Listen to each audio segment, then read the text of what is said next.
కేంద్ర ప్రభుత్వం ప్రవేశపెట్టిన బడ్జెట్ కాగితాలను సంయుక్త కిసాన్ మోర్చా ఆధ్వర్యంలో కౌలు రైతు సంఘం నాయకులు తగలబెట్టారు. దేశంలో కార్పొరేట్ సంస్థలకు అనుకూలంగా బడ్జెట్ తయారు చేశారని ఆరోపించారు.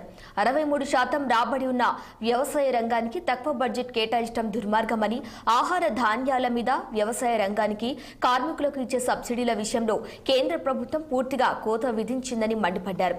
తక్షణమే కేంద్ర ప్రభుత్వం స్పందించి వ్యవసాయ రంగానికి అత్యధిక బడ్జెట్ కేటాయించాలని, లేని పక్షంలో ఆందోళనలు ఉధృతం చేస్తామని హెచ్చరించారు.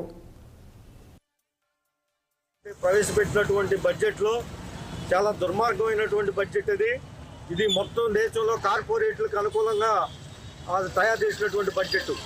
అందులో ప్రధానంగా 63% రాబడి ఉన్నటువంటి వ్యవసాయ రంగానికి కేవలం 0.5% మాత్రమే నిధులు కేటాయించడం చాలా దుర్మార్గమైనటువంటి విషయం.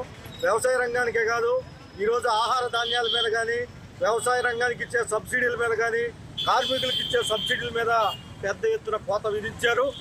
ఒకవైపునేమో బడ్జెట్లో నిధులు తక్కువ కేటాయించడం, మరోవైపున ఇచ్చే సబ్సిడీల్లో కోత పెట్టడం ఫలితంగా మొత్తం నిర్వీర్యం కాపాడే పరిస్థితులు ఏర్పడ్డాయి. కేంద్రం ప్రవేశపెట్టినటువంటి బడ్జెట్ అనంతపురం జిల్లా